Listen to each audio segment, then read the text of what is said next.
মাটিতে ফেলে দিবে, সেই সময়ে অন্তরের মধ্যে যেন এই চিন্তা চেতনা আছে, হে আল্লাহর আলামিন, আজকে আমার সম্পদকে, আমার মালকে তোমার রাস্তায় জবে করছি।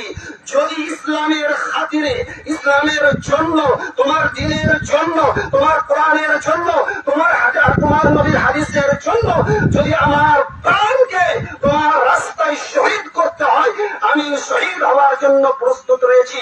হে আল্লাহ, আজকে আমি তোমার জন্য আমার একটি পশুকে কুরবান করছি। দরকার যদি পরে তোমার ইসলামের জন্য আমার সন্তান আদিকে শহীদ করাবার, আমি শহীদ করাবার জন্য প্রস্তুত রয়েছি। তোমার ইসলামের জন্য, তোমার দ্বীনের জন্য, তোমার তাওহীদের, তোমার একত্ববাদের জন্য যদি আমার ধন সম্পদকে ধ্বংস করতে হয়, আমি ধ্বংস করার জন্য প্রস্তুত রয়েছি। এই কসমকে, এই সংকল্প নিয়ে কি করতে হবে? আল্লাহর রাস্তায় ছুরি চালাতে হবে। এর নাম হচ্ছে কোরবানি।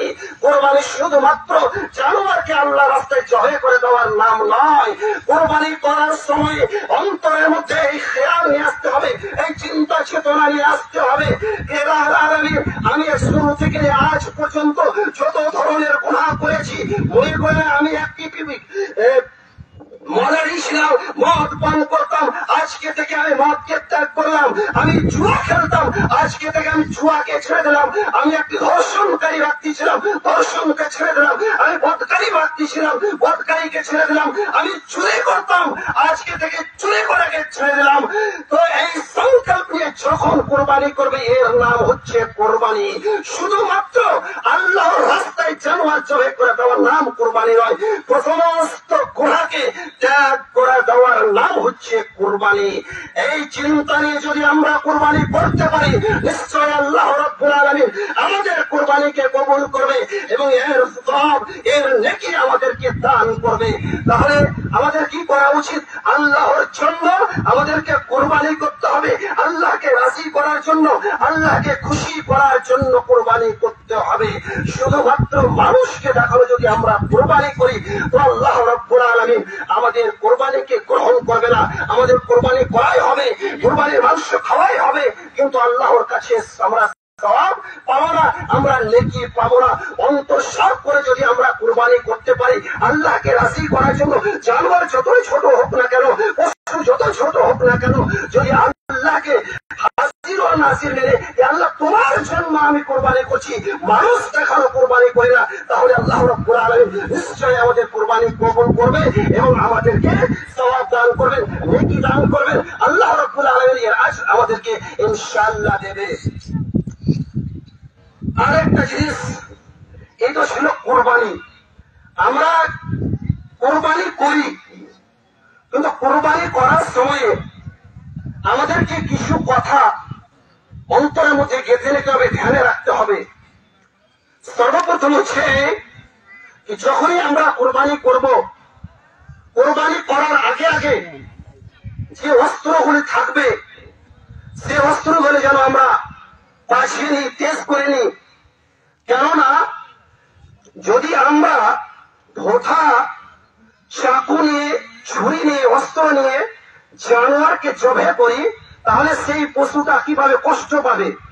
আর ইসলাম ধর্ম কোন জিনিসকে যে কষ্ট দিবে, এটা এর অনুমতি ইসলাম ধর্ম প্রদান করে না। যেমন আল্লাহ রাসূল সাল্লাল্লাহু আলাইহি ওয়াসাল্লাম একটি হাদিসের মধ্যে বললেন, ইন্নাল্লাহা কাতাবাল ইহসানা আলা কুল্লি শাই। অবশ্যই অবশ্যই আল্লাহ রাব্বুল আলামিন প্রত্যেক জিনিসের উপরে ইহসানকে ফরজ করেছেন। তার সাথে হোসনে সুলুক করতে হবে, তার সাথে ভালো ব্যবহার করতে হবে, তার সাথে আসানের ব্যবহার করতে হবে। তারপরে আল্লাহ রাসূল সাল্লাল্লাহু আলাইহি ওয়াসাল্লাম বললেন, ফাইদা কাতালতুম ফাহসিনুল কিতলা। যখন তুমি কোনো ব্যক্তিকে কাতল করবে, তো ভালোভাবে কাতল করবে। তারপরে আল্লাহ রাসূল সাল্লাল্লাহু আলাইহি ওয়াসাল্লাম বললেন, ওয়াইদা সাবাহতুম ফাহসিনুস সিবহা। যখন কোনো জানোয়ারকে জবাই করবে, তো ভালো করে কি করবে? জবাই করবে। তারপরে আল্লাহ রাসূল সাল্লাল্লাহু আলাইহি ওয়াসাল্লাম বলছেন, ওয়ালিহিদ্দা শাফারাতাহু, যে নিজের ছুরিকে, নিজের অস্ত্রকে কি করে নেবে? তেজ করে নেবে, বাছিয়ে নেবে। তারপরে এবং নিজের পশুটাকে, যে জানোয়ারকে আপনি জবাই করবেন, তাকে আপনি কি করবেন? আরাম পৌঁছাবেন। এটা হলো একটা মশলা।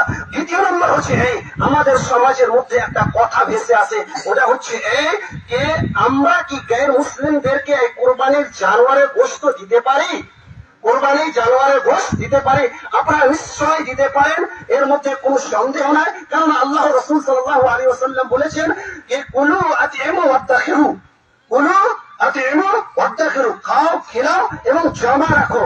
যাই হাদিসের মধ্যে উমুম রয়েছেন, আল্লাহ রাসূল সাল্লাল্লাহু আলাইহি ওয়াসাল্লাম নির্ধারিত করেননি যে মুসলিমদেরকে খাওয়াও আর গैर মুসলিমদেরকে খাওয়াও না। তাহলে কি বুঝতে পারা গেল? কুলু আতিমু ওয়াদাখিরু, খাও খেলাও জমা রাখো, এর মধ্যে ওয়াম কথা বলা হয়েছে। সমস্ত মানুষকে আল্লাহ রাসূল সাল্লাল্লাহু আলাইহি ওয়াসাল্লাম কি করেছেন? নিয়ে এসেছেন। তারপরে আরেকটা জিনিস হচ্ছে কি, আমরা যখনই কোরবানি জানোয়ার জবাই করব, একটা জিনিসের খেয়াল রাখবো, এখন হচ্ছে সেটা কি সোশ্যাল মিডিয়ার যুগ। আমরা জানোয়ারকে জবাই করি এবং তার ভিডিও বানিয়ে আমরা সোশ্যাল মিডিয়াতে কি করি, ভাইরাল করি। এই জিনিস থেকে আমাদের কি করতে হবে? বেঁচে থাকতে হবে। আমাদেরকে বেঁচে থাকতে হবে। আমরা যেন কুরবানি জানোয়ারকে জবাই করার সময় বা গরু জবাই করি, খাসিকে জবাই করি, এই সব জিনিসকে ভিডিও বানিয়ে যে আমরা ভাইরাল করি, এটা থেকে আমাদের কি থাকতে হবে? দূরে থাকতে হবে। এতে কি পড়ে? সমাজের মধ্যে গैर মুসলিমদের মধ্যে একটা কুপ্রভাব পড়ে। তো আমাদেরকে কি করতে হবে? সেটা থেকে বেঁচে থাকতে হবে। শেষের সময় আল্লাহ রাব্বুল আলামিনের কাছে দোয়া করি, হে রাব্বুল আলামিন, আমরা যা কিছু শুনলাম, যা কিছু করলাম, আল্লাহ তুমি আমাদের আমলকে কবুল করে নিও।